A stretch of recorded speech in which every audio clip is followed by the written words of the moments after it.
South India shopping మాల్లో blockbuster Ashadham #1 kilo sale. Peddirajulu Prakash alias Kalyan Kumar. సాధారణంగా 144 section ఉంది పోలీసులు పెడతారు, కానీ మీరు రాడికల్స్గా ఉంటూ మీరు 144 సెక్షన్ డిక్లేర్ చేశారు. అంటే అప్పుడు ప్రజలు ఏం చేయాలి, ఎలాగా 144 సెక్షన్ పార్టీ రాడికల్స్ 144 సెక్షన్ ఎలాగ అభివృద్ధి చేయాలి, ఎలాగ ఇంప్లిమెంట్ చేయాలనే విషయాన్ని ఇవన్నీ మీరు ఎందుకు చేశారు?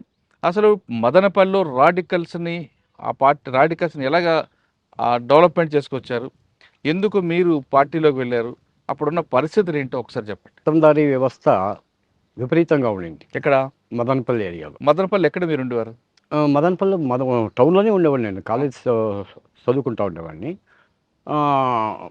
కలిచెర్ల ఇప్పుడు తంబళ్ళపల్లి ఈ ఏరియాలో పెత్తందారుల యొక్క పెత్తనం చాలా జాస్తి. గ్రామాల్లోకి వెళ్తే టవలు భుజం మీద నుంచి తీయాలా, చెప్పులు చేతిలో పట్టుకోవాలి. ఈ పరిస్థితి ఉంది. కలిచెర్ల నరసింహారెడ్డి కానివ్వండి, కలిచెర్ల ప్రభాకర్ రెడ్డి వాళ్ళు, వీళ్ళంతా చాలా 2000 ఎకరాలు 3000 ఎకరాలు, గట్టు నరసింహరావు అని, వీళ్ళకంతా 2000 ఎకరాలు 3000 ఎకరాలు భూములు ఒక్కొక్క. ఓకే. వీళ్ళు ఏం చేసేవాళ్ళు అంటే ఊరినంతా స్వాధీనం చేసుకుని, ఊర్లో వీళ్ళు మాటకు అడ్డం లేదు. ఒక ఇది జరిగింది. మదనపల్లిలో ఒక ఇన్సిడెంట్ జరిగింది. నేను స్టూడెంట్గా ఉన్నప్పుడు ఒక ఇన్సిడెంట్ జరిగింది. అంగళ్ళు అనే ప్రాంతంలో కోడి పందాలు ఆడుతూ ఉన్నాడు. కోడి పందాలు ఆడుతూ ఉంటే ఆ కోడి పందాల పైన ఆడేవాళ్ళ పైన తుపాకులు ఎక్కి పెట్టారు. 6 మంది చనిపోయారు. ఎందుకు కోడి పందాలు ఆడితే? అంటే కోళ్ళ మీద పెట్టకుండా మనుషుల మీద పెట్టారా? మనుషులను 6 మందిని చంపేశారు. ఆ దీంతో మేము వచ్చేసింది ఇక్కడ 144 సెక్షన్ పెట్టాము. పోలీసులు పెట్టాల్సిన సెక్షన్ మీరు మేము పెట్టాం. 144 సెక్షన్ పెట్టి ఎక్కడన్నా పోలీసులు భక్తిలో కానీ డ్రెస్లో కానీ కనబడితే కొట్టండి అని చెప్పాను ప్రజలకు. ఎందుకంటే వాళ్ళు చేసింది చాలా క్రైమ్. ఆ రోజు చిన్న కోడి పందాలు లాఠీ చార్జ్ చేసి ఉంటే పరిగెత్తిపోయేవాళ్ళు. కాల్చాల్సిన అవసరం లేదు. అదొక ఇన్సిడెంట్ జరిగింది. అంటే మీరు 144 సెక్షన్ డిక్లేర్ చేశారు కదా, అది ఇంప్లిమెంట్ అయిందా? చాలా వరకు, కొద్ది వరకు. తర్వాత అప్పుడు పోలీసులు అబ్జెక్షన్ చేయలేదా? మీరెవరు? మరుసటి రోజు వచ్చేసారనమాట. అక్కడ పోరాటం బాగా జరిగింది. మదనపల్లిలో బీటీ కాలేజ్ స్టూడెంట్స్, మీకు ఒక డిఎస్పి ఉన్నాడు వెంకటేశ్వరరావు అని చెప్పేసి. ఆ బసినికొండ ఉంది మదనపల్లిలో. బసినికొండలో ఒక టైలర్, సాధారణమైనటువంటి టైలర్, ఆయనకు ఒక కూతురు ఉండేది. ఈ డిఎస్పి వెంకటేశ్వరరావుకు 55 సంవత్సరాలు. ఆ పాపకు ఒక 18 ఏళ్ళ 20 ఏళ్ళ ఉంటుంది. ఇంటర్మీడియట్ చదువుతూ ఉండేది ఆ పాప. వచ్చేసింది. వీడు దినం వాళ్ళ నాయన్ని పిలిచిందే, నీ కూతుర్ని పంపించు అని అడిగినాడు డిఎస్పి. అడిగే వాటికు మేము లీడర్స్గా ఉన్నాం కాబట్టి, రాడికల్ స్టూడెంట్స్ యూనియన్ లీడర్స్గా ఉన్నాం కాబట్టి, మా దగ్గరికి వచ్చి వాళ్ళ నాయన, ఆ పాప వాళ్ళ నాయన ఇద్దరు రాత్రి 9 గంటలకు వచ్చి మాకు ఇన్ఫామ్ చేశారు. ఇన్ఫామ్ చేస్తే, సరేమ్మా మీరు ఇక్కడనే ఉండండి, మీ నాయన వాళ్ళు పొద్దున్నే చూసుకుందాం. తర్వాత మరుసటి రోజు బీటీ కాలేజీకి వెళ్ళాం. కాలేజ్ స్టేజ్ పైన నేనే మాట్లాడినా. నువ్వు వచ్చి ఏం చెప్తావో చెప్పమ్మా అని చెప్పి. వాళ్ళ నాయన ఆ పాప చదివినారు. స్టూడెంట్స్ ఎమోషన్ అయిపోయినారు. దాదాపు BT college, night college students, day college students అంతా 4500 మంది. మిగతా హై స్కూల్ స్టూడెంట్స్ అంతా డిఎస్పీ ఆఫీస్ పైన పడినాం. పడేవాళ్ళకు డిఎస్పీకి ఎక్కడా లేదు. డిఎస్పీకి మేమే ఎత్తుకుని పోయి ఒక మెమరాండం ఇచ్చినాం. సార్, ఈ మాదిరి మా అమ్మాయిని ఒక డిఎస్పీ గారు ఇట్లా అడుగుతూ ఉన్నారు, ఏం చేయాలా అని చెప్పి. ఆయనకి ఇచ్చారా? ఆయనకే ఇచ్చాం. ఆయన అది చూసిందే నన్ను కాపాడాలని కొట్టాడు. మీకు కొట్టాడు. కొట్టే వాళ్ళకి రైజ్ అయిపోయినాం. డిఎస్పీ ఆఫీస్ అంతా పగలు కొట్టేసాం. డిఎస్పీకి ఏట్లు పడినాయి. చిడ్డి బనీన్తో ఒక లారీలో పరిగెత్తిపోయినాడు ఒక డిఎస్పీ. పరిగెత్తిపోయినాడు. ఆ రోజు ఏమీ లేదు. మరుసటి రోజు సిఆర్పిఎఫ్ వచ్చింది. తర్వాత ఇమీడియట్గా అరుణా బహుగుణ ఆమెను డిఎస్పీగా ఇచ్చారు. డిఎస్పీ అప్పుడు డిఎస్పీ ఐపీఎస్ ఆఫీసర్. ఆమె కూడా డిఎస్పీ. ఆమె అరుణా బహుగుణ. మళ్ళా జయశ్రీవాతలని కలెక్టర్, ఇద్దరు వచ్చారు. కొత్తగా వచ్చాడు ఇద్దరు. వచ్చింది, ఏం విషయము, ఎందుకు మీరు డిఎస్పీని ఇట్లా చేసినారు, పోలీసుల పైనే మీరు తిరగబడితే ఎట్లా, మేడం ఇది ఒకటో ఇష్యూ కాదు, రెండో ఇష్యూ కాదు పోలీసు వాళ్ళది. ఇంతకుముందు ఆ పాప పైన ఈ పాప పైన జరిగింది, ఇంతకుముందు కోడి పందాలు ఆడుతూ ఉంటే వాళ్ళ పైన జరిగింది, ఇట్లా రకరకాలుగా అందరిపైన జరుగుతూనే ఉంది. దీనికి పరిష్కారం ఏమి అని చెప్పేసేటప్పుడు ఆమె తర్వాత అంతా రిపోర్ట్ రాసింది, మాకు అనుకూలంగానే చేసింది. ఇద్దరు కూడా అరుణా బహుగుణ కూడా జయశ్రీ వార్తలు కూడా మాకు అనుకూలంగానే రిపోర్ట్ రాశారు వాళ్ళు. తర్వాత కొన్ని రోజులకి ఏమైంది అంటే తంబళపల్లిలో కాసిం అని ఒక అతనున్నాడు, కాసిం సాబ్ అని, రోడ్డు పక్కలో ఇల్లు కట్టుకో ఉన్నాడు. ఆ పక్కంతా రెడ్డిది ఇల్లు. వీళ్ళు నీకు ఇక్కడ వద్దో, నువ్వు ఇక్కడి నుంచి ఖాళీ చెయ్యి, భూమి ఇతని సొంతము. తరువాత రాత్రో పోయేసింది, ఇల్లునంతా కొట్టి కాల్చి వాడిని కొట్టి అది చేశాడు. తర్వాత నేను వెళ్ళాను. మరుసటి రోజు వెళ్తే ఈయన అప్పుడు సబ్ కలెక్టర్ ఇంకొక ఆయన, వేరే సబ్ కలెక్టర్, ఆయన పేరు ఏదో ప్రసాద్ ఏమో ఉంది ఆయన పేరు, ఆయన వచ్చినాడు. ఆయన కొంచెం లెఫ్టిస్ట్ భావజాలంలో ఉండేటువంటి వాడు. నేను పోయి చెప్పేవాళ్ళకు నా జట్లోనే వచ్చాడు తంబలపల్లికి. వచ్చిందే ఎంక్వైరీ చేశాడు. అక్కడ ఎంక్వైరీ చేసిందే కేసు కట్టమని చెప్పినాడు. కేసు కట్టమని చెప్తే ఎస్ఐ కట్టలే కేసు. ఈయనే వాళ్ళ సెక్షన్ ఏదో ఉంది చూడండి, దీనికి తంబలపల్లి అంటే తంబలపల్లి, మదనపల్లి అంటే మదనపల్లి పోవాలా, కాళహస్తి అంటే కాళహస్తి పోవాలా, ఎక్కడ ఆయన డేట్ ఇస్తాడో వీళ్ళంతా అక్కడికి పోవాలా. అట్లా ఏదో సెక్షన్ ఏదో ఒకటి ఉంది, 148 140 ఏదో సెక్షన్. సుమోటో కింద తీసుకున్నాడు. సుమోటో కింద తీసుకున్నాడు. కేసు కట్టేశాడు. ఆయన ప్రకాష్ వస్తావా అన్నాడు. లేదు సార్ నాకేదో పని ఉంది కొద్దిగా, వాళ్ళు మాట్లాడిచ్చేసి వస్తాను అని. ఈయన పోస్ట్ ఆఫీస్ రెడ్డి ఏం చేశాడంటే తీసిందే కపాలానికి కొట్టేశాడు. ఎవరిని? నన్ను. మళ్ళా అక్కడనే ఆయన వెళ్ళిపోయినాడు, కలెక్టరు కపాలానికి కొట్టాడు. కపాలానికి కొట్టే వాళ్ళకు ఇంక రైజ్ అయ్యింది, అక్కడ గలాటలు అయ్యింది. పొద్దున్నే సిఐ దగ్గరికి నేను లోపల వేపించి ఏం చేపిస్తాను అని చెప్పేసి అన్నాడు. ఎందుకు నువ్వు సిఐ ఆఫీస్ కన్నా పోతావా రేపు అంటే, చూద్దాం అది కూడా అన్నాడు. తర్వాత వెళ్ళాం. మా పాటికి మేము వెళ్ళిపోయాము, ఆయన పాటికి వాళ్ళు వెళ్ళిపోయినాడు. మరుసనాడు సిఐకి దగ్గరికి కంప్లైంట్ ఇచ్చేదానికి వస్తూ ఉన్నాడు. మా వాళ్ళు చూసినారు, అక్కడనే స్పాట్లో సిఐ ఆఫీస్ దగ్గరనే స్పాట్లో వేసేసారు. మీరున్నారు అప్పుడు? నేను లేదు, స్పాట్లో లేదు. నేను ఆర్గనైజర్ ఓన్లీ, ఎప్పుడు కూడా నేను ఆర్గనైజరే. అంటే వాళ్ళకి చెప్పారు వేసామని? సో ఆర్గనైజరే నేను. తర్వాత దానిపైన కేసులు జరిగినాయి, కేసు కొట్టేసినారు, అదంతా అయిపోయిందండి. తర్వాత అప్పుడు నేను మదనపల్లి వదిలిపెట్టినా. అంతవరకు మదనపల్లిలో మా కార్యక్షేత్రం, నేను రాడికల్ స్టూడెంట్స్ యూనియన్ లీడర్గా ఉండి, తర్వాత డిస్ట్రిక్ట్ జనరల్ సెక్రటరీగా ఉండి, బీటీ కాలేజ్ చైర్మన్గా ఉండి, ఇవన్నీ ఇక్కడ జరుగుతాయి. సో పార్టీ వాళ్ళు అప్పుడు ఇది నన్ను కర్ణాటకకి వెళ్ళిపోమన్నారు. ఫస్ట్ కర్ణాటకకు పొమ్మని చెప్పారు. కర్ణాటకకు పొమ్మంటే కర్ణాటకలో పోయినాడు. ఏ సంవత్సరం? 1983. అంటే 83లో మీరు కర్ణాటక వెళ్ళారు? కర్ణాటకకి. అంటే అంతవరకు మదనపల్లి, తంబళపల్లి, అసలు చిత్తూరు ఇదంతా ఉన్నాం అనమాట. సరే ఇది జరిగిన కొన్ని రోజులకి ఏమైందంటే అక్కడికి పోయినాము. అక్కడ నన్ను స్టూడెంట్ ఆర్గనైజర్గా మెయిన్గా కర్ణాటక ప్రగతిపర విద్యార్థి కేంద్ర, ప్రగతిపర యువజన సంఘ, ఇట్లా ఆర్గనైజేషన్స్ ఉంటాయి. సరే మేము ఈ ఆర్గనైజేషన్స్ను డెవలప్ చేస్తూ ఉన్నాము, కాలేజీలకు పోయేవాళ్ళము. సో నేను చేంజ్ అయిపోయింది. ప్రకాష్ అక్కడనే కళ్యాణ్ కుమార్ అని, కర్ణాటక కళ్యాణ్ కుమార్. మిగతా అన్ని చోట్లను కళ్యాణ్ కుమార్. సరే అంతా వచ్చింది, అక్కడికి పోయినాము, ఇక్కడికి పోయినాం. తర్వాత కర్ణాటక అంతా చుట్టాం. కొంతమంది స్టూడెంట్స్ని రెడీ చేసాము, కొంతమంది యూత్ని రెడీ చేసాము. తర్వాత వీళ్ళు సివిల్ లిబర్టీస్, సుహాస్ అని ఒక అతను ఉన్నాడు, బాబయ్య అని చెప్పేసి ఒక ఆయన ప్రొఫెసర్ ఉన్నాడు, బాబయ్య అని, అసన్ మన్సూర్ అని ఒక ఆయన ఉన్నాడు. వీళ్ళంతా కూడా సివిల్ లిబర్టీస్లో వచ్చేవాళ్ళు అనమాట. తర్వాత మేము దీనికి పోతా ఉన్నాం క్యాంపెయిన్స్కు. ఏమి విలేజ్ కర్ణాటకలో ఎక్కడ చేశారు మీరు? నేను బీదరు, కర్ణాటకలో ఫస్ట్ బెంగళూరు అయినాక కోలార్లో ఒక ల్యాండ్ స్ట్రగుల్ కూడా ఉంది, భూ పోరాటం కూడా ఒకటి ఉంది. ఎక్కడ అంటే హిందూపురం నుంచి ఇంకొంచెం వస్తే విధిరాసత్వం అని వస్తుంది. విధిరాసత్వం దగ్గర నాగేనహళ్ళి, అక్కడ చేసినాము. తర్వాత ఆ ఏరియాస్లోనే దొడ్డ కురుబూరు, చిక్క కురుబూరు చాలా ఉన్నాయి అక్కడ. చింతామణి ఏరియాలో కొంచెం చేస్తే ఈ నాగేనహಳ್ಳಿలో ఒక ల్యాండ్ ఇష్యూ ఉండింది. ఏమంటే అక్కడ వెట్టి చాకరీనే, ₹1 ఒక సంవత్సరానికి కూలీ తీసుకునేవాడు కూడా ఉన్నాడు అక్కడ.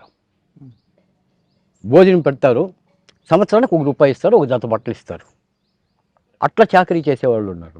సరే మేము పోయినాము, అక్కడ ఆర్గనైజ్ చేసాము. ఆర్గనైజ్ చేసి అక్కడ దళిత సంఘర్షణ సమితిని, డిఎస్ఎస్, సో వాళ్ళు మాకు కొంచెం సపోర్ట్ చేశారు. దాంతో ఏమైందంటే స్ట్రగుల్ పెద్దదైపోయింది. గవర్నమెంట్ దిగొచ్చేసి నజీర్ సాబ్ అని ఉన్నాడు అప్పుడు కర్ణాటకలో మినిస్టర్. ఆయన పరిగెత్తుకున్నాడు, ఇదేదో పెద్ద గలాట అవుతా ఉంది అని చెప్పేసి. నజీర్ సాబ్ వచ్చింది, మళ్ళీ మాట్లాడింది. అంతలోపల వీళ్ళు హసన్ మన్సూరు, బాబయ్య, సుహాసు, వీళ్ళు సివిల్ లిబర్టీస్ వాళ్ళంతా వచ్చినారు. ఆయన ఇది చేసినారు, నజీర్ సాబ్ను చేసుకున్నారు. తర్వాత వాళ్ళకు ల్యాండ్ ఇష్యూ వచ్చే వాళ్ళకు వేరే చోట్ల కొంత భూమి ఉండింది, ఒక 150 acres. ఆ భూమిని దళితులకి ఇచ్చినారు. అంతవరకు ఈలే, ఆ భూమిని దళితులకి ఇచ్చేసిన. అదొక స్ట్రగుల్ అయింది. అదైపోయాక all India revolutionary students organise చేయాలా. సో ఎక్కడెక్కడ ఉంటాయి, పంజాబ్ స్టూడెంట్స్ యూనియను, అస్సాం గణ సంగ్రామ పరిషత్, అస్సాం సంగ్రామ పరిషత్ కాదు, అస్సాం గణ సంగ్రామ పరిషత్తు అప్పుడు పోరాటం చేస్తూ ఉంది. మళ్ళీ నాగా స్టూడెంట్స్ యూనియన్ ఉంది. తర్వాత ఇది ఇది ప్రగతిపర విద్యార్థి సంఘ, ఈ ఆర్గనైజేషన్ అంతా మేము మురుపాక్ మానవార సంఘం అని ఇక్కడ. ఇవన్నీ చేయమని పార్టీ ఆదేశాలా మీకు? మాకు. ఎవరు మీ బాధ్యులు అప్పుడు? కొండపల్లి సీతారామయ్య కేఎస్ కొండపల్లి సీతారామయ్య గారు ఉన్నారు. కొండపల్లి సీతారామయ్య గారు జైల్లో ఉన్నప్పుడు రవి గారు, సత్యమూర్తి గారు ఉన్నారు.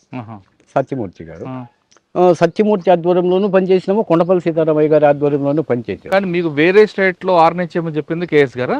కేఎస్ గారే వేరే స్టేట్లో ఆర్గనైజ్ చేయమని చెప్పింది. సరే అక్కడికి వెళ్ళిపోయాము. కొన్ని రోజులు స్టూడెంట్ ఆర్గనైజేషన్స్లో పనిచేసాము. స్టూడెంట్ ఆర్గనైజేషన్ నుంచి కొన్ని రోజులు ఛత్తీస్గఢ్లో ఉన్నాము. ఎందుకంటే యాక్షన్స్ కాదు ముఖ్యము, వాళ్ళకు మా ఐడియాలజీని తెలపాలి. బీహార్లో మా ఐడియాలజీని తెలపాలి వాళ్ళకు, మావోయిస్టుకు అనేటువంటి ఉద్దేశంతో ట్రైనింగ్ క్లాసులు పెడతా ఉన్నాము. వాళ్ళు మాకు వాళ్ళ భావజాలాన్ని చెప్తా ఉన్నారు. ఇట్లా జరుగుతూ ఉండింది. జరుగుతూ ఉంటే తర్వాత పార్టీ ఉండుకుందే, మీరు కర్ణాటకకి వెళ్ళిపోండి, కర్ణాటకలో లీడింగ్ ఆర్గనైజర్స్ కమిటీని, అంటే నక్సలైట్లోని టాప్ నక్సలైట్స్ అంతా లీడింగ్ ఆర్గనైజర్స్ అని ఒక 6 మంది లీడింగ్ ఆర్గనైజర్స్ ఉన్నాం. ఈ 6 మందిలో ఇది రాజేంద్రన్ అన్న గొత్తును, సుహాస్ అన్న గొత్తును, ఇది మూర్తి అని ఒక అతను, తర్వాత మన రాజ్కుమార్ కూడా, రాజ్కుమారు ఒక ఇదిగా ఉన్నాడు. సాకేత రాజన్ అని ఒక అతను ఉన్నాడు, పేరు వింటారు ఆయన పేరు తర్వాత. అవును, ఆయన ఎన్కౌంటర్ చేశారు. తర్వాత చిక్మంగళూరు ఏరియాలో ఎన్కౌంటర్ చేశారు ఆయన. సాకేత రాజన్ అని. మేమంతా లీడింగ్ ఆర్గనైజేషన్ 6 మంది కూడా. సరే లీడింగ్ ఆర్గనైజేషన్ ఒక్కొక్కరు ఒక్కొక్క ఏరియాని తీసుకున్నాం. నన్ను ఏం చేసినారంటే బీదర్, గుల్బర్గా, రాయచూర్, బళ్ళారి నన్ను తీసుకోమన్నారు. సాకేత రాజన్కు చిక్మంగళూరు ఏరియా ఇచ్చినారనమాట. మూర్తికి బెంగళూరులో ఆయన ఇంతకుముందు ఎల్ఎన్టీలో పనిచేస్తూ ఉన్నాడు. మూర్తి అని అతను పనిచేస్తూ ఉండి ఎల్ఎన్టీలో పనిచేస్తూ ఉండి అట్లే ఈ ఎల్ఎన్టీలో పెద్ద స్ట్రైక్ అవుట్ తీసుకున్నారు. వీళ్ళంతా ఉద్యోగం నుంచి తీసేసినారు, పెద్ద కాంపెన్సేషన్ ఇచ్చి. మీరు ఎక్కడున్నారు? బీదర్ ప్రాంతం 4 ఏరియాలకు ఆర్గనైజ్ చేస్తున్నప్పుడు మీరు ఎక్కడ ఉండేవారు? అక్కడక్కడ ఉండేవారు. మా సింపథైజర్స్. మీ కవర్ ఏంటి? కవరింగ్ ఏంటి? యావది మీకు కవర్ అంటే ఏమని చెప్పి ఉండేవారు మీరు? మేము అక్కడ కవరింగ్ ఉంటుంది. మా సింపథైజర్స్ ముందుటి నుంచి కొంచెము ఆ భావజాలాన్ని ఉండేటువంటి వాళ్ళు ఉండ్రి. అక్కడ దమన్ అని ఒక మ్యాగజైన్ వస్తుంది, విశ్వనాథరావు పాటిల్ అని బీదర్లో. ఆయనకు నక్సలైట్ అంటే చాలా ఇష్టం. అదేవిధంగా సుందర్ రాజన్ అని ఒక అతను ఉన్నాడు. వీళ్ళకంతా కూడా కొంచెం ఆ బాధ వాళ్ళ ఇంట్లో పోయి ఉండిపోతా ఉంటాం. పోయి వాళ్ళే పిలుచుకుని పోతా ఉంటారు మన విలేజెస్కు. సరే అక్కడి నుంచి పోయిన తర్వాత ఔరాద్ అనేటువంటి బ్యాక్వర్డ్ ఇది ఉంది ఇక్కడ బీదర్ డిస్టిక్లోనే, ఔరాద్ తాలూకా అని చెప్పేసి. ఈ ఔరాద్ తాలూకాలో చాలా బ్యాక్వర్డ్నెస్ ఉంది. అక్కడ కొన్ని ప్రాంతాలు ఉన్నాయి, సుందునాళ్, నక్కనాళ్, సంధ్యాల్ అనేటువంటి ఊర్లు ఉన్నాయి. చాలా గురుపాదప్ప నాగమార్పల్లి అనేటువంటి ఆయన ఎమ్మెల్యే చాలా అణిచివేతకు గురైనాడు. అణిచివేతకు గురైతేనే ఆయన కొడుకు ఇంకా దౌర్జన్యంగా ఉన్నాడు, వేసినాడు మా వాళ్ళే. వేసే వరకు అంటే ఆ స్కెచ్ మీదేనా? చేయిపోయింది. స్కెచ్ మీద. ఇదంతా కూర్చునే డెసిషన్ తీసుకుంటా ఉంటాం ఎట్లా చేయాలో ఏమి అనేది. తర్వాత భూ పోరాటం చేసి నంద్యాల అనేటువంటి ఊరిలో దాదాపు ఒక 200 ఎకరాల వరకు భూ పోరాటం చేసి ప్రజలకు ఇప్పిస్తుంది. వీళ్ళు ఏం చేసిందంటే అప్పుడు టాటా వాళ్ళు ఈ కాగితం చెట్లు పెడతారు చూడండి, పేపర్ కావచ్చు అంటే అది కంప్లీట్ కవర్ చేసేసినారు. జనాలకు ఒక సెంటు భూమి లేదు. మేము దానిపైన పడినాం. ఇక్కడ నంద్యాల అనేటువంటి ఊరిలో. నంద్యాల అంటే ఆంధ్రప్రదేశ్ నంద్యాల? కాదు కాదు, నంద్యాల బీదర్ పల్లె. పర్లేదు. అవును. ఔరా తాలూకాలో నంద్యాల అనేది, సుందాళ్ అనేది, జక్కనాళ్ అనేది ఇదంతా పల్లెలు అనమాట. అది అంతా మరాఠీ పేర్లు వస్తాయి ఆ ఏరియాలో అంతా. మన నారాయణ ఖేడ్కి దగ్గరగా ఉంటుంది. నిజామాబాద్ నారాయణ ఖేడ్ ఉంది కదా, నారాయణ ఖేడ్ మెదక్ నారాయణ ఖేడ్, మెదక్ నారాయణ ఖేడ్ బార్డర్ ఏరియాలో, బీదర్ బార్డర్, బీదర్ బార్డర్ ఆ ఏరియాలో వస్తుంది అనమాట. సరే అక్కడ పోరాటాలు చేసినాము. అక్కడ పోరాటాలు చేసిన తర్వాత కొన్ని రోజులకి ఏమైందంటే మాకు ఇంకా పోరాటాలు దండిగా ఉన్నాయి, చేసాం. కానీ ప్రత్యక్షంగా కేఎస్ గారు కానీ చెరుకూరు రాజకుమార్ గారిని కలిసారు ఎప్పుడైనా? చెరుకూరు రాజకుమార్ మాది అట్లనే ఉండేవాడు.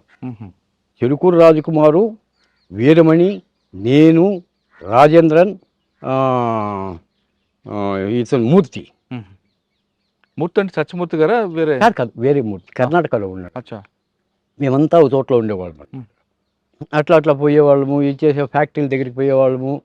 మా ఆర్గనైజేషన్ కేజీఎఫ్ నుంచి కొంతమంది వచ్చిండ్రి. ఈ కేజీఎఫ్ నుంచి వచ్చిండేటువంటి మనుషులను కొంతమంది అంటే జనకళా మండలి, జన్నాట్య మండలి, ఈ దళిత సంఘర్షణ సమితి ఉంది కదా, ఈ దళిత సంఘర్షణ సమితి యొక్క సింపథైజర్స్ మాకు ఆటోమేటిక్గా సింపథైజర్స్ అయిపోతారు. అట్లయి ఈ కేజీఎఫ్ ఆ ఏరియాలో ఉండేటువంటి కొంతమంది వచ్చేసి పాటలు పాడేది.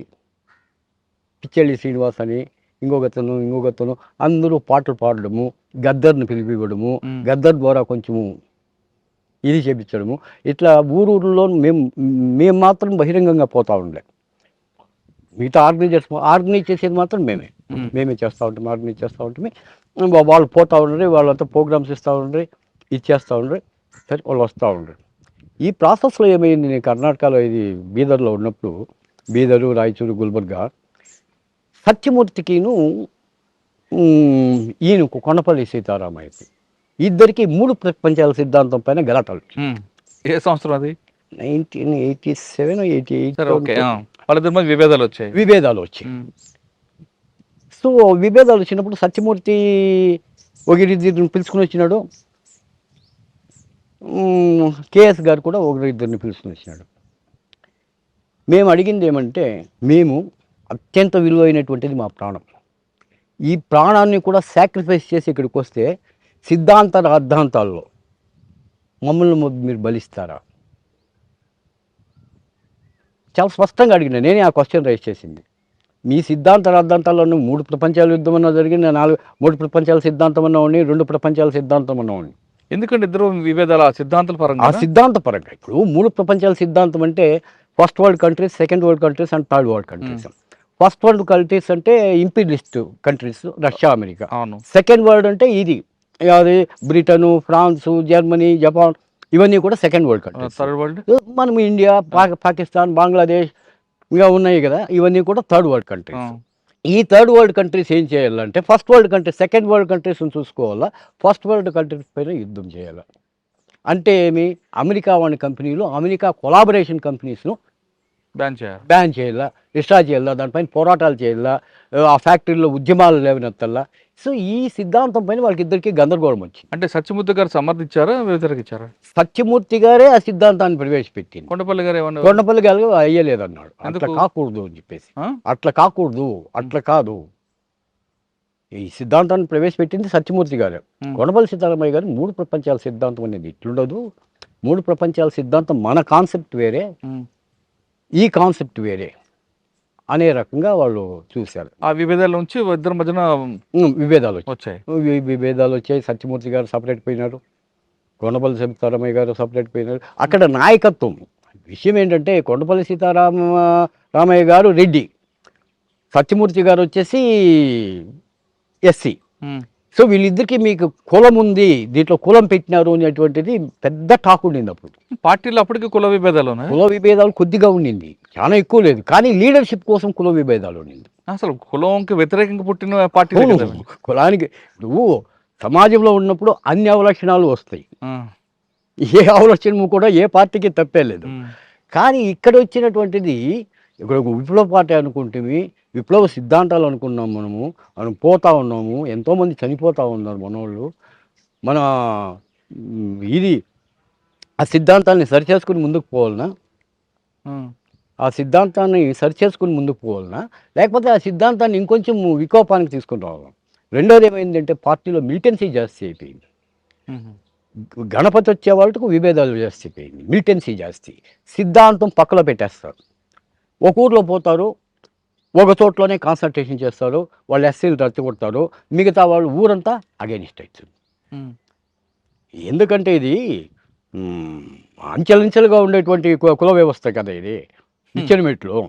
కాబట్టి ఇక్కడ ఒక కులం దగ్గరికి ఉండిపోయే వాళ్ళకి వీనికంటే కొద్దిగా అప్పర్ కులం కూడా వీడిని విభేదిస్తూ ఉండే, నక్సలైట్లను కూడా విభేదిస్తూ ఉంటాయి. ఈ మిలిటెన్సీ వద్దు అని మేము చాలాసార్లు చెప్పాము. ఈ మిలిటెన్సీ నుంచి ఇదైపోతుంది, మిలిటెన్సీ వద్దు, జనాలకు పోదాం అని చెప్పి. రెండో విషయం ఏమైపోయింది, పార్టీ పంతాన్ని మార్చలే. ఎందుకంటే ఆఫ్టర్ లిబరలైజేషను, గ్లోబలైజేషన్ వచ్చిన తర్వాత పార్టీ పంతాన్ని మార్చాలి కదా. పార్టీ పంతానే మారలే.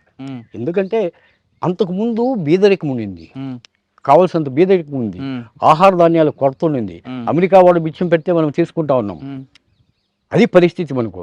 కానీ అట్లా స్టేజ్ నుంచి ఈ గ్లోబలైజేషను, లిబరలైజేషన్ వచ్చిన తర్వాత కొంతవరకు మారుతూ వచ్చింది ప్రపంచం. ఈ మారే ప్రపంచానికి అనుగుణంగా వీళ్ళు మారకుండా అదే పంతాన్ని తీసుకుని పోవాలా. అదే పంతాన్ని చారు మజుందార్ అబద్ధి ఏం చెప్పినాడో, కాను సన్యాలు ఏం చెప్పినాడో, కోబాడ్ గాంధీ ఏం చెప్పినాడో, వీళ్ళు చెప్పిన సిద్ధాంతాన్ని తీసుకుని పోవాలా. దాంట్లో కొద్ది వరకు చంద్రపుల్లారెడ్డి గారు కొద్దిగా మార్చుకున్నాడు తన పంతాన్ని. చంద్రపుల్లారెడ్డి గారు మార్చుకున్నాడు, కానీ ఇక్కడ మారలే. ఎప్పుడైతే ఇక్కడ మారలేదో దాని నుంచి క్యాడర్ చాలామంది చనిపోతా వచ్చారు. ఒకప్పుడు ప్రజలకు నక్సలైట్లకు మంచి సంబంధాలు ఉన్నాయి, అవును, ఆశలు ఉన్నాయి, నక్సలైట్ల పైన విప్లవ భావాలు ఉన్నాయి. మేధావుల్లోకి మేము పోతూ ఉంటాం, మేధావులు మాకు సపోర్ట్ చేస్తూ ఉన్నారు. లేకపోతే కేవీ రమణారెడ్డి గారు అట్లా వాళ్ళు, త్రిపురనేని మధుసూదనరావు అట్లా వాళ్ళు, తర్వాత భూమన్ సుబ్రహ్మణ్యం గారని అట్లా వాళ్ళు, వీళ్ళంతా వీరసం సంఘాలను పెట్టుకొని, సివిల్ లిబర్టీస్ని పెట్టుకొని మాకు సపోర్ట్ చేసి 24 గంటలు ఇట్లా చేస్తూ ఉండేవాళ్ళు. అది రాను ఏమైపోయిందంటే మేధావుల్లో మా యొక్క పొట్టును కోల్పోతూ వచ్చాం. ఇది మేము చాలా స్పష్టంగా చెప్పినాం. ఎప్పుడైతే పార్టీ ప్రజలపైన పట్టు కోల్పోతుందో, పార్టీ ఎంచుకున్న లైన్ ఇంకా మారకపోవడం బట్టి ప్రజలకి పార్టీకి గ్యాప్ వచ్చిందనుకోవచ్చా? ఎస్, పార్టీ ఎంచుకున్న లైనే ప్రజలకు దూరం అవుతూ వచ్చారు. ప్రజలకు దూరం కావడం అంటే ఏంటి, ఇప్పుడు ఉండేటువంటి వనరులను కరెక్ట్ ఉద్యమ పంతాను వీళ్ళు తీసుకోలేకుండా పోయారు. దాని నుంచి ఏమైతే ఉన్నారో ప్రజలకు దూరం అవుతూ వచ్చారు. ఎప్పుడైతే ప్రజలకు దూరం అవుతూ వస్తారో పోలీసులకు లేకపోతే ప్రభుత్వాలకు వీళ్ళని అణిచివేయడం అనేది చాలా ఈజీ అయింది. ఈ విషయం పక్కన పెట్టి కాసేపు ముందాక మాట్లాడుకున్నట్లుగా సత్యమూర్తి గారికి కేఎస్ గారికి మధ్య విభేదాలు వచ్చాయి. మీరు ఎటువైపు ఉన్నారు? మేము కేఎస్ వైపే ఉన్నాము. మేము కేఎస్ వైపే ఉన్నాము. తర్వాత మళ్ళా విభేదాలు గణపతి గారికిను, ముప్పాల తర్వాత కేఎస్ గారికి విభేదం. ఎందుకు? అక్కడ ఇట్లే సిద్ధాంత రాద్ధాంతాలు, సిద్ధాంత గందరగోళాలు. మీరు ఎటువైపు ఉన్నారు అప్పుడు? లేదు, అప్పుడు గణపతికి వచ్చే వాళ్ళకి నేను బయటకు వచ్చేసాను. కానీ మదనపల్లి ఇందిరాగాంధీ గారు వచ్చినప్పుడు మీరు ఒక మాట అడిగారట కదా? అవును. ఏమడిగారు, ఎందుకు అడిగారు? మా నాయకులంతా మీరు ఎత్తుకుని లోపల పెడతా ఉన్నారు, మా కొండపల్లి సీతారామయ్య గారు జైల్లో పెట్టారు, ప్రజా వ్యతిరేకులు కాదు వీళ్ళు, దేశభక్తులు. నాకు మీకు అంత అవకాశం దొరికిందా? అవకాశం దొరికింది, ఇందిరాగాంధీతో మాట్లాడే అవకాశం దొరికింది. మాట్లాడే పేపర్లో కూడా వచ్చింది. ఏమన్నారు ఆమె? పక్కలో అడిగాను, ఇట్లా చూసిందే నవ్విందంటే, ఇంకేం మాట్లాడలేము. చూద్దాం. సరే, ఇటు మీరు కర్ణాటక వైపు వచ్చారు, ఇటు బీదరు, చిక్మలాపూర్ వస్తున్నప్పుడు పోలీసు నిర్బంధం ఎలా ఎదుర్కొన్నారు? మరి పోలీసు నిర్బంధంలో ఎలా ఎదుర్కొన్నారు అంటే ఆ నిర్బంధం మధ్య ఎలా పనిచేశారు? తప్పకుండా చేయాల్సిందే, ఎందుకంటే సాధ్యమైనంత వరకు రహస్య జీవితం సాధ్యమైనంత వరకు. ఇంకా తప్పిందంటే ఇంకా మనమేం చేయలేము. సాధ్యమైనంత వరకు రహస్య జీవితము, ఆర్గనైజ్ చేయడము, జనాలను కూడగట్టడము, ఇది మా పనులు కర్ణాటకలో. ఈ రహస్య జీవితం గడుపుతూనే మరి వివాహం ఎలా చేసుకున్నా. ఎలా? ఆమె జాబ్లో ఉండింది, పోయి వస్తాం. ఎక్కడ పరిచయం మీకు? బెంగళూరే. బెంగళూరు పరిచయం అనేది కాదు, మా అత్త కూతురే ఆమె. ఓకే. మా అత్త కూతురు ఆమె బెంగళూరులో ఆమె చదువుతూ ఉండింది. నేను 2 రోజులు అక్కడ కాలేజీలో కళ్యాణ్ కుమార్ అనే అతను, ఒక అతను చనిపోయినాడు బెంగళూరులో. అతను ఎంఎస్సీ చదువుతూ ఉన్నాడు, ఎంఎస్సీ బాటనీ. నేను పోయి ఎంఎస్సీ బాటనీలో జాయిన్ అయిన. ఆయన సర్టిఫికేట్స్ అంతా ఎత్తుకొని పోయి పెట్టేసి, స్టూడెంట్గా ఉండాలి కాబట్టి అట్లా. అంటే ఒక పక్క రహస్య జీవితం, ఒక పక్క ప్రేమ. ప్రేమ అంటే ప్రేమే, లవ్ మ్యారేజ్. అంటే మీరు చెప్పారా, ఆవిడ అక్క చెప్పిందా? ఆయన్ని చెప్పింది. మిమ్మల్ని చూసా అంటే మీ గురించి తెలుసు కూడా? తెలిసి అంటే నేను కాలేజీలో చదువుకుంటాను అనుకునేది. వెనక్కి జీవితం తెలియదు ఆవిడకి? తెలీదు. మరి ఎప్పుడు చెప్పారా ఆమెకి? చాలా రోజులు ఆమెకు కూడా తెలియదు. ఆమె జాబ్ వచ్చింది, ఆమెకి జాబ్ వచ్చేసి 2 రోజులు బళ్ళారిలో పనిచేసింది, 2 రోజులు లాస్ట్కు బీదర్కి నేను ట్రాన్స్ఫర్ చేయించుకున్నా. బళ్ళారి నుంచి బీదర్కి నేను ట్రాన్స్ఫర్ చేయించుకున్నా. మీ జీవితానికి, మీ ఉద్యోగానికి, మీ వృత్తికి పనికి వస్తుందని. అందుకోసము ఆమెను ఎక్కడా ఎక్స్పోజ్ చేయకుండా మా పనులు మేము చూసుకుంటామండి. ఎప్పుడు తెలిసింది? పార్టీ నుంచి ఇంకేమి బయటకు వచ్చేస్తామన్నప్పుడు చెప్పినా నేను. ఏమన్నారు? ఏమంటారు, అప్పుడు అయిపోయింది కదా. అంటే అప్పుడు మీకోసం పోలీసులు తిరగడం లేదు. మీరు పార్టీలో ఉన్నప్పుడు, పీపుల్స్ వార్ టైంలో మీరు ఉన్నప్పుడు ఎప్పుడైనా మీకు రాజ్ కుమార్ గారు కానీ, లేదా కేఎస్, ముప్పాల గణపతి, వీళ్ళందరితో ఎప్పుడైనా కలిసి కూర్చొని మాట్లాడడం జరిగిందా? మాట్లాడడం జరిగింది. ఎందుకంటే ఇక్కడ మీకు చిత్తూరులో కల్చర్ల కృష్ణప్ప అని ఉన్నాడు, లాయర్. ఆయన పార్టీ అండర్ గ్రౌండ్కి వచ్చేసాడు. ఆయన తమ్ముడు, తర్వాత లింగప్రసాద్ అని, ఇక్కడ తిరుపతిలో లింగప్రసాద్ అని, తర్వాత కృష్ణంరాజు అని, వీళ్ళంతా కూడా పార్టీలు వచ్చారనమాట. ఎల్వి రమణ అని ఇక్కడ మదనపల్లిలో, వీళ్ళంతా పార్టీలో ఫుల్ టైం క్యాడర్గా వచ్చినారనమాట. చంద్రన్న, రామచంద్రారెడ్డి అని. దీంట్లో కొంతమంది సూడోలుగా తయారయ్యాడు, అది తర్వాత విషయం. గ్రూపులుగా బండాయి మాస్టర్ నేను చాలా బాగా కలిసేవాళ్ళు. అనంతపురంలో బండాయి మాస్టర్ని, ఆయన నేను చాలా బాగా కలిసేవాళ్ళు. తర్వాత కొండపల్లి సీతారామయ్య మాకు అంత ఉసులు మాట్లాడినాం, కానీ అంత ఫ్రీక్వెంట్గా ఇది ఉంటాం వాళ్ళ కలుస్తూ ఉంటే. కొన్నిసార్లు బాడీ గార్డ్గా కూడా పోయినాను నేను సత్యమూర్తి జనరల్ సెక్రటరీగా ఉన్నప్పుడు పీపుల్స్ వార్ ఆయన బాడీ గార్డ్గా వెళ్ళాను. ఎక్కడికి? విజయవాడకు, మదనపల్లి నుంచి ఉండింది. మాకు టచెస్ ఉన్నాయి. మరి పార్టీలో అంతకాలం పనిచేసి మీరు ఎందుకు బయటకు వచ్చారు? ఈ సిద్ధాంతం వాళ్ళు పంపించారా? లేదు, నేను వాళ్ళు పంపించలేదు. వాళ్ళు పంపించేటువంటి ఇదే లేదు, ఆ సమస్య లేదు. కానీ నేనే బయటకు వచ్చేసాను. ఎందుకు? నాకేదో నచ్చలే. విషయం ఏంటంటే క్యాడర్ అంతా చచ్చిపోతా ఉంది, చాలా క్యాడర్ చచ్చిపోయింది. వాళ్ళకి పోరాడినాం, మిలిటెన్సీని తగ్గించండి, ఆర్గనైజ్ చేయండి, పార్టీని ఆర్గనైజ్ చేయండి. ఎవరికి చెప్పారు మీరు? ఎవరితో మాట్లాడారు? సత్యం వీళ్ళతో, కేఎస్తోనూ మాట్లాడినాను, గణపతి గారితోనూ మాట్లాడినాను, రాజకుమార్తోనూ మాట్లాడినాను, మూర్తితో కూడా మాట్లాడినాను. ఎందుకు పార్టీలో మిలిటెన్సీ పెరిగింది, ఐడియాలజీ తగ్గిపోయింది అనుకోవచ్చు? చాలా వరకు ఐడియాలజీ తగ్గింది, కమిట్మెంట్ లేదు. క్యాడర్కు రాజకీయ పరిజ్ఞానాన్ని ఇవ్వాల్సినటువంటి బాధ్యత సీనియర్ నాయకులుగా మనకుంది, అది చేయకుండా రిక్రూట్మెంట్ అంతే. రిక్రూట్మెంట్ అయిందా, తుపాకీ చేతికిచ్చినామా, పోతావు ఆడోళ్ళలోకి, లేకపోతే దీంట్లోకి పోతావు, అండర్ గ్రౌండ్లోకి పోతావు. ఈ సిద్ధాంతం ఇది అంత మంచిది కాదు. ఇది ఆ మంచిది కాదానికే ఇవ్వదు. హంబాల కేశవరావు చనిపోవాల్సి వచ్చింది, ఇంకా 26 మంది చనిపోయినారు. ఇంతకుముందు కొండగుట్లో 31 మంది చనిపోయినారు. ఎంతోమంది చనిపోతూ ఉన్నారు ఈ మధ్య. నక్సలైట్ పార్టీకి కోలుకోని లేని దెబ్బ ఇప్పుడు.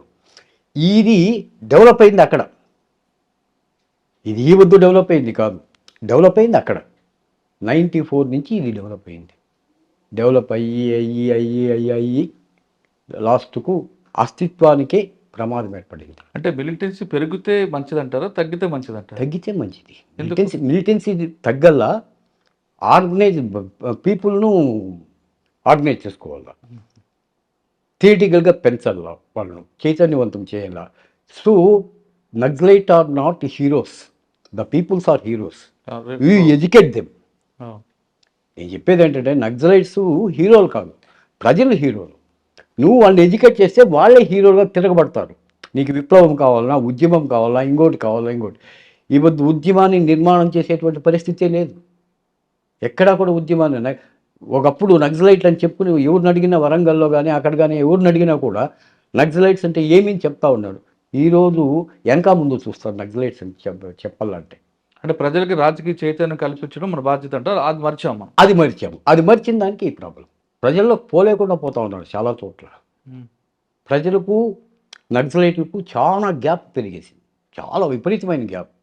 అంతా ఇంత గ్యాప్ కాదు. ఈవెన్ ఈ వద్దు వాళ్ళు సిపిఐ వాళ్ళు, సిపిఎం వాళ్ళు మాత్రమే అడుగుతూ ఉన్నారు చర్చలకు పిల్లండి అని.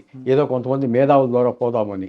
కానీ ప్రభుత్వము ఇది చేయలేదు. ఇంతకు ముందు ఉన్నటువంటి మన్మోహన్ సింగ్ ప్రభుత్వము చేయలేదు, ఇప్పుడు ఉండేటువంటి బీజేపీ ప్రభుత్వము చేయలేదు. అంటే శాంతి చర్చలకు వెళ్తే మంచిది అంటారు కదా. శాంతి చర్చలు పెడితే మంచిది. నువ్వు డైరెక్ట్గా రా, ప్రజల్లోకి ఆర్గనైజ్ చేసుకో. నువ్వు అది చేయకుండా శాంతి చర్చలు వదిలేస్తే ఏమి ప్రయోజనం లేదు. శాంతి చర్చలు ఇప్పుడు వాళ్ళే చెప్తా ఉన్నారు. ఎవరు? నక్సలైట్స్ మేము ఆయుధాలు వదిలేసి ముందుకు వచ్చేదానికి మేము సిద్ధం అంటూ ఉన్నాడు. మన కాల్పులు వివరణ ప్రకటించారు 6 నెలలు. 6 నెలలు ప్రకటించారు. కానీ ప్రభుత్వం గమనుందా? లేరు కదా. వీళ్ళేమో కాల్పులు విరమణ ప్రకటించారు, వాళ్ళు గవర్నమెంట్ కాల్పులు విరమణ వల్ల ఇలా మిలిటరీని పెట్టి ఏరేసేంత పరిస్థితి అందరినీ ఎక్కడ దొరికితే ఎక్కడ. అని ఇప్పుడు నంబాల కేశవరావు గారు కారు తీసి ఆయనే కోల్పోయిన తర్వాత పార్టీ మనుగడకి ఏమైనా ఇబ్బంది ఉంటుందా? లేదు ఒక నాయకత్వం పోతే మరో నాయకుడు పుడతాడంట. నాయకుడు వస్తాడు. హింమా ఉన్నాడు, వీళ్ళంతా ఉన్నారు, లేకుండా కాదు, ఇంకా కొంతమంది ఉన్నారు సీనియర్ నాయకులు. కానీ ఒక పార్టీ జనరల్ సెక్రటరీని కోల్పోవడం అంటే పార్టీకి కోల్పోలేదు దెబ్బ. ఇది ఇప్పుడు మీరు చెప్తున్నట్టుగా వాళ్ళందరూ త్యాగాల మీద నడిచింది పార్టీ. అవును. ఇప్పుడు కాదని ఎవరు కాదని లేవు. అవును. మీరు అన్నట్లుగా మిలిటెన్సీ పెంచుకోకుండా ఐడియాలజీ పెంచాలి, రాజకీయ చైతన్యం కల్పించాలి మీరు అంటున్నారు. అదైతే జనాల్లో ఉంటే బాగుంటుంది. అవును. అది చేయడానికి వీళ్ళకి యూజీలు ఉన్నారు కాబట్టి, ఇప్పుడు నిర్బంధం ఉంది కాబట్టి బయటికి రాలేకపోతున్నారు. ఈ సమయంలో పార్టీ లీగలైజ్ చేసి ఎలా ఉంటుంది? లీగలైజ్ చేస్తే చాలా బాగుంటుంది. లీగలైజ్ చేస్తే బాగుంటుంది. కరెక్ట్గా లీగలైజ్ చేసేసి కాల్పులు విరమణ ప్రకటించి వీళ్ళు కానీ ప్రజలకు కానీ వెళ్ళిపోయినారంటే, ప్రజలను ఎడ్యుకేట్ చేస్తే వాళ్ళే ఉద్యమాలు. ఇప్పుడు సిపిఐ వాళ్ళు ఉద్యమాలు చేస్తూ ఉన్నారు, సిపిఎం వాళ్ళు ఉద్యమాలు చేస్తూ ఉన్నారు, తెలుగుదేశం వాళ్ళు ఉద్యమాలు చేశారు, ఇప్పుడు వైసీపీ వాళ్ళు ఉద్యమాలు చేస్తారు. ఉద్యమాలకు ప్రాబ్లంలే. హింసాత్మక ఉద్యమాలు ఉండకూడదు. ఇప్పుడు ఉండేటువంటి పరిస్థితుల్లో హింసాత్మక ఉద్యమాలు ఉంటే అణిచేస్తారు, ప్రభుత్వాలు అణిచేస్తుంది. హింసాదం కాకుండా శాంతియుతంగా ఉద్యమం చేయొచ్చు. శాంతియుతం అంటే ప్రజలు చైతన్యం రావాలి, చైతన్యం. అంటే వాడికి జరిగిన అన్యాయాన్ని వాడిని ప్రశ్నించుకోవాలి. మరి అది ఎందుకు చేయలేకపోతుంది పార్టీ? మొత్తం పార్టీ చేయలే అప్పుడు. అదే నేను చెప్పినానే, ప్రజలు లీడర్లు కాదు, మనమే హీరోస్ అనుకుంటే ఇదే పరిస్థితి వస్తుంది. అంటే పార్టీ దండకార్యానికి పరిమితి అయింది. నల్లమల్లు నుంచి దాదాపు 45 సంవత్సరాల నుంచి పార్టీ అక్కడే ఉంది. శ్రీకాకుళం నుంచి వచ్చింది, శ్రీకాకుళం నుంచి వచ్చి తెలంగాణలో విస్తరించింది, తెలంగాణ నుంచి మళ్ళీ దండకారణ్యానికి పోయింది, దండకారణ్యం నుంచి బీహార్కి పోయింది, మళ్ళీ ఛత్తీస్గఢ్కి వచ్చింది. ఎక్కడ చూసినా పరిస్థితి. ఒరిస్సా, ఆంధ్ర ఒరిస్సా బార్డర్లో కూడా అదే పరిస్థితి, ఇక్కడ అదే పరిస్థితి. ఇప్పుడు పార్టీ దాదాపు ఏఓబీలో కానీ దండకారణ్యంలో కానీ స్థిరంగా ఉంది అనుకుందాం. ఉంది. వాళ్ళు చెప్తున్నట్లుగా 16 జిల్లాల్లో 16 రాష్ట్రాల్లో మేము బలంగా ఉన్నామని చెప్తున్నారు మొన్న ఒక లెటర్లో. కానీ గవర్నమెంట్ మాత్రం 6 రాష్ట్రాలకి పరిమితం అంటారు. అది ఏమీ లిమిటెడ్. 6 రాష్ట్రాల్లో కూడా లిమిటెడ్. సరే, 6 రాష్ట్రాల్లో ఉన్న పార్టీ చెప్తున్నట్టుగా 16 రాష్ట్రాల్లో ఉన్నా అక్కడున్న ప్రజలకి వాళ్ళలో అవగాహన కల్పించడానికి పార్టీ ఎందుకు ముందుకు వెళ్ళలేదు? వెళ్ళలేకుండా పోతాం. అంటే వాళ్ళకి అవగాహన కల్పించిన వాళ్ళే ప్రశ్నిస్తారు కదా ఆదివాసీలు. ఇక్కడ వర్గ పోరాటం జరుగుతూ ఉండేది. దండకారణ్యంలో ఉండేటువంటి సహజ వనరులంతా కూడా పెద్దలకు దోచిపెట్టాలా అనేటువంటి ప్లాన్లో ప్రభుత్వాలు ఉన్నాయి వర్గ సమాజంలో. దాన్ని అడ్డుకోవాలనేటువంటి ప్రయత్నం వీళ్ళు చేసింది నిజమే, కానీ అడ్డుకునే పద్ధతి ఇది కాదేమో. ఇది కాదంటారు. ఆహా, ఇది కాదు. ఇదేంటే ఇంత లాస్ వచ్చేది కాదు పార్టీకి, మ్యాక్సిమం లాస్ వచ్చింది, అస్తిత్వ ఉనికికే దెబ్బ పడేటుంది. మీరు వర్గ పోరాటం అంటున్నారు. రక్త సంబంధం గొప్పదా, వర్గ సంబంధం గొప్పదా? రక్త సంబంధం గొప్పదా, వర్గ సంబంధం గొప్పదా? కుటుంబ పరంగా చూసినప్పుడు రక్త సంబంధం గొప్పది, సమాజ పరంగా చూసినప్పుడు వర్గ సంబంధం గొప్పది. ఈ సమాజానికి పరిచయం చేసింది, ప్రపంచానికి పరిచయం ఉండొచ్చు. చేసింది అమ్మా నాన్న. అంటే అమ్మా నాన్నలు పరిచయం చేసి ఉంటారు. అమ్మా నాన్నలు పరిచయం చేసినంత మాత్రాన ఇప్పుడు ప్రవాహం ఎట్లా పోతూ ఉంటుంది, కిందికే పోతుంది. మా అమ్మ నాన్నకు నా పైన ప్రేమ, నాకు నా బిడ్డల పైన ప్రేమ, వాళ్ళకు వాళ్ళ బిడ్డల పైన ప్రేమ, సమాజం కిందికి పోతూ ఉంటుంది. ఇది కూడా అంతే, ఇట్లా పైకి పోదు, ఉంటుంది అభిమానం ఉంటుంది అంతే. తల్లిదండ్రులపైన అభిమానం ఉంటుంది, తాతలపైన అభిమానం ఉంటుంది. కానీ నా ప్రేమ ఎక్కువ భాగం నా పిల్లలపైన ఉంటుంది. నా పిల్లలకు మళ్ళీ నా పైన ఉండేలే. అది మరి మీరు అజ్ఞాతులు ఉన్నప్పుడు అమ్మా నాన్న గుర్తుకొచ్చారా ఇప్పుడు వాళ్ళకి? నాకు అమ్మ లేదండి, నాకు చిన్నప్పుడే అమ్మ చనిపోయింది. 3 నెలల బిడ్డ అంట నేను, మా అమ్మ అప్పుడే చనిపోయింది. మా అవ్వ తాత నన్ను పెంచారు. మా నాన్న వేరే పెళ్లి చేసుకుని బెంగళూరులో ఉండిపోయాడు. మాకు ఇక్కడే 5 కిలోమీటర్స్ ఇక్కడి నుంచి మా ఊరు శివరాంపురం అని, మా సొంత ఊరు వచ్చి శివరాంపురం. మన అవ్వదాత మీకు పెంచారు కదా, వాళ్ళకి ఇవ్వాల్సిన రుణం తీర్చుకున్నారా మీరు? తీర్చుకున్నాను. నేను బయటకు వచ్చిన తర్వాత ఉన్నారు వాళ్ళు అప్పటికి. అంతవరకు వాళ్ళ కొడుకులు, ఆయనకు మా అవ్వ తాత కొడుకు 3 ఇంకా 4 కొడుకులు ఉన్నారు. మా నాన్న, మా చిన్నాన్న, మా చిన్నాన్న. వాళ్ళకేం ఇదేం ల్యాండ్స్ ఉన్నాయి కావాల్సినంత, వాళ్ళు ఉన్నారనమాట. నేను బయటకు వచ్చిన తర్వాత నా దగ్గరనే పెట్టుకున్నాను. అంటే పార్టీకి చెప్పొచ్చారా, చెప్పకుండా వచ్చారు? చెప్పేసి వచ్చారు. పార్టీకి చెప్పేసి వచ్చినప్పుడు నా దగ్గర పిస్టోల్స్ ఉన్నాయి, అది ఇచ్చి నా డబ్బు ఉండింది, అది ఇచ్చేసి నేను బయటకు వచ్చాను. వద్దు వెళ్ళొద్దు అని లేదా? దాంట్లో వీరమణి అని ఒక ఆయన ఉన్నాడు, ఆయన లీడింగ్ ఆర్గనైజర్. వెళ్ళిపోతే ఎట్లా, బాగుండలేదు. మనమే పార్టీ ఉద్యమాన్ని అంతా మనం డెవలప్ చేసాము, అది వద్దు అని చెప్పినాడు. కానీ ఎందుకో నాకు నచ్చలే. దాంట్లో ఒక పిల్లోని అనవసరంగా చంపేసేదానికి ప్రయత్నం చేశారు. ఎవరిని? నాగనాథ్ కోరే. ఈ పిల్లోడు ఏం చేసినాడంటే, వాడు ఇది అక్కడ పీవీకే ప్రగతిపర విద్యార్థి కేంద్ర బీదర్లో. దాంట్లో వాడు మెంబరు. వాడు పిల్ల సమాచారం కొద్దిగా ఈ టేప్ రికార్డు ఒకటి జోబులో పెట్టుకుని ఇంకోడు కూడా వాడు స్టూడెంటే. ఆ టేప్ రికార్డు ఏరా అన్నాడు. ఇచ్చేలేదని దానికి వాడిని ఎత్తేయాలని చూసినాడు అక్కడికక్కడనే స్పాట్లో. ఎందుకు? టేప్ రికార్డులో ఏమో దాచుకుంటావు అని, ఓహో, ఏమో రికార్డ్ చేసుకుని పోలీసులకి ఇస్తావు అని. నేను ఒప్పుకోలేదానికి, చాలా సీరియస్ అయింది. నేను ఒప్పుకోలేదు. నేను పార్టీ నుంచి నేను బయటికి పోతా ఉన్నాను. దాంట్లో ఏమన్నా రికార్డులు ఏమన్నా నెపంతో చంపేశారు, చంపేయాలని. ఇట్లా చాలామంది ఇన్ఫార్మర్స్ను కూడా ఇంతకుముందు తప్పుగా అర్థం చేసుకుని ఎత్తేసిన సందర్భాలు కూడా ఉన్నాయి. లేదని చెప్పలేదు. అది నాకు అసలు నేను చాలాసార్లు చెప్పిన వాళ్ళకు, ఇది పద్ధతి కాదు అని. వినలేవాళ్ళు. సరే, అదొకటి మీకు బయటికి రావడానికి కారణం. బయటికి రావడానికి అది కూడా ఒక కారణం. అదే కారణం కాదు, అది కూడా ఒక కారణం. అచ్చా, బయటకు వచ్చాక మరి పోలీసులు మీ మీద నిఘా పెట్టడం లేదా? పెట్టినారు. మళ్ళా నేను సరెండర్ అయిపోయినా నేను. ఎవరి దగ్గర? అప్పుడు డిఐజీ అరవింద్ రావు అని ఉన్నాడు. సుజాతారావు, హోమ్ సెక్రటరీ సుజాతారావు, మాకు కొంచెం రిలేషన్ కావాలి. ఎవరు? హోమ్ సెక్రటరీ, అప్పుడు హోమ్ సెక్రటరీ సుజాతారావు అని. ఆమె కొంచెం మాకు బంధువులు కావాలా, ఎవరో రికమెండ్ చేస్తే ఈ మాదిరి వెళ్ళిపోయినాడు, ఇది చేసుకోమంటే ఆయమ్మ అరవిందరావు ఫోన్ చేస్తే, అరవిందరావు మాకు ఒక రకంగా రిలేషనే కావాలా. సరే, ఎత్తుకుని పోయేసిందే, వేసి ఇచ్చేసేసినాడు. పట్టుకుని పోయి మరి నన్ను ఏం చేయలే, చూసినారు అన్నమాట. తర్వాత ఏదో ట్రాక్టర్ శాంక్షన్ చేసినారు. ట్రాక్టరు చేతికి 1 లక్ష రూపాయలు ఇచ్చినారు వాళ్ళే. అది సుజాతారావు నుంచి ఇది చేసుకోవాలి. సరే, నేను బయటకు వచ్చేసినాక మళ్ళీ నేను ఎలాంటి యాక్టివిటీస్తో పాల్గొనలే. ఇక్కడ వచ్చిన కాంగ్రెస్ పార్టీ అప్పుడు ఇది ఉండింది, నన్ను వాళ్ళే పార్టీ వాళ్ళు వచ్చేసింది సింగిల్ విండో ప్రెసిడెంట్గా నిలబెట్టినారు. గెలిచిన సింగిల్ విండో ప్రెసిడెంట్ అయినా. తర్వాత Congress party district general secretary అయినా, మండల్ ప్రెసిడెంట్ అయినా. అది అయిపోయాక రాజకీయాలు నాకేం ఇంట్రెస్ట్ రాలే. మునుమాయ అని చెప్పేసి పెన్ను పేపర్ ఎత్తుకున్నా. అంతకుముందే నేను ఇండియన్ ఎక్స్‌ప్రెస్‌లో పనిచేసిన.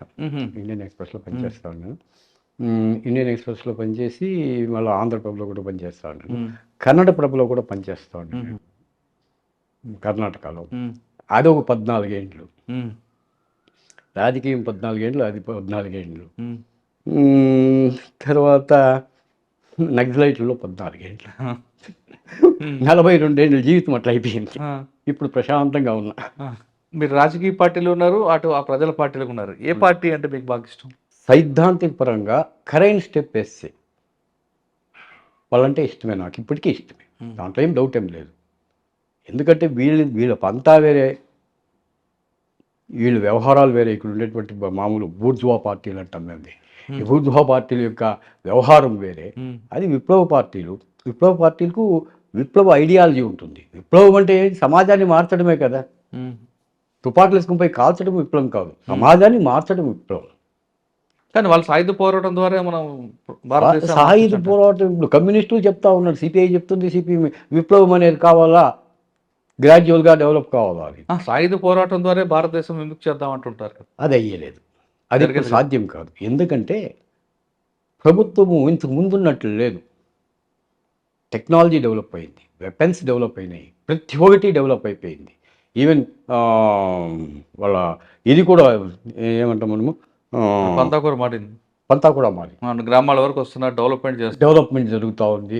తర్వాత ఇవి చిన్న చిన్న సంస్కరణలు, వాళ్ళు పెద్ద సంస్కరణలు కాకపోయినా కూడా చిన్న చిన్న సంస్కరణలు వస్తూ ఉంది.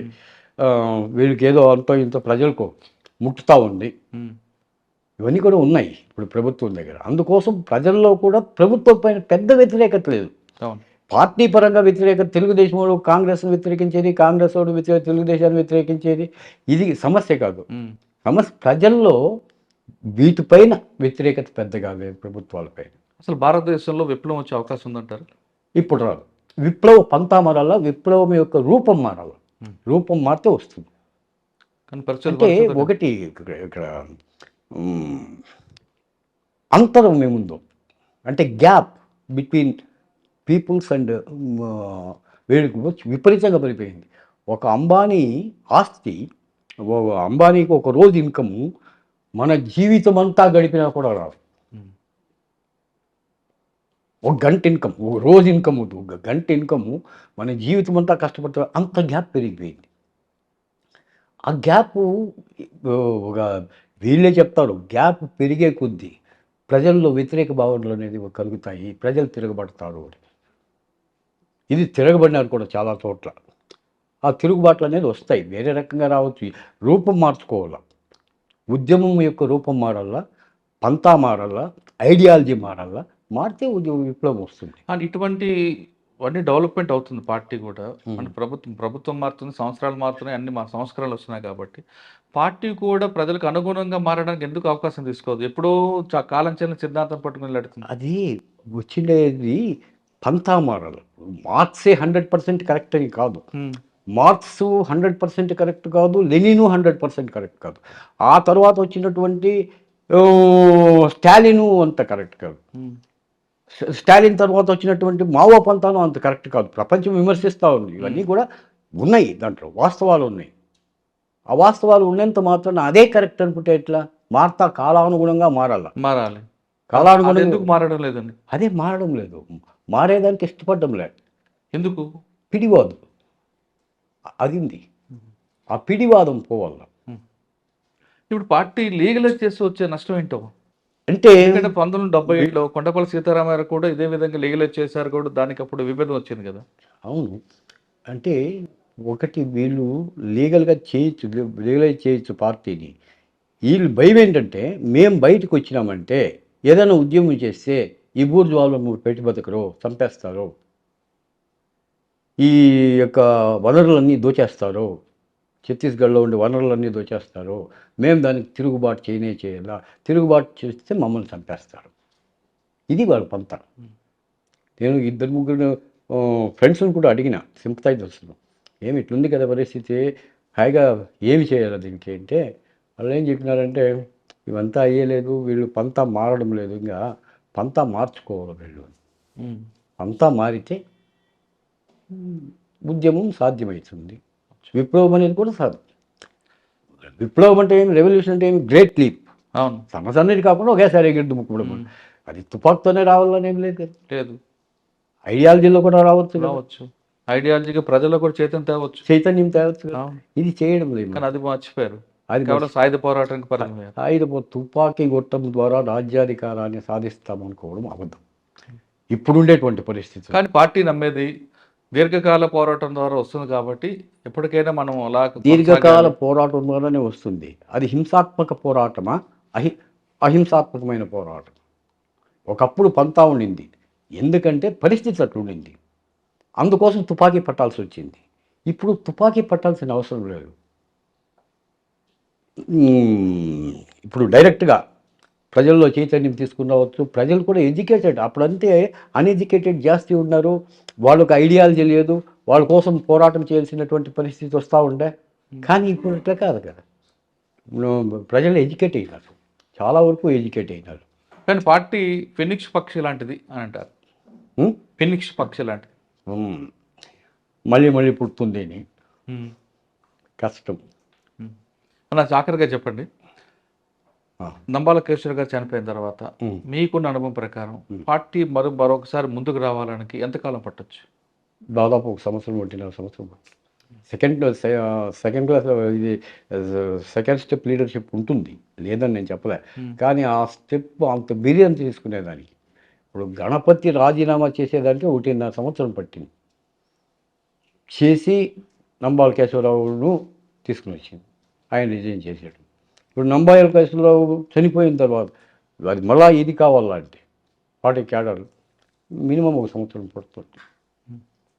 ఆ సంవత్సరం కూడా ఎవరు ఎఫిషియెంట్ కాదు అనేది కూడా చూసుకోవాలి, పార్టీ నిర్ణయం తీసుకోవాలి. అని ఇంకొక ప్రశ్న చివరిగా, ఒకప్పుడు మీ కాలంలో సమాజం, ప్రజలు వాళ్ళ అభివృద్ధి కోసం పాటుపడే యువతను చూశారు మీరు, మీలాగా. అవును. కానీ ఇప్పుడంతా కూడా చెడు వ్యసనాలు, తాగడం, తిరగడం, బాధ్యత లేకపోవడం, సమాజానికి మనకేమి ఇచ్చిందని ప్రశ్నించే యువత జరిగింది.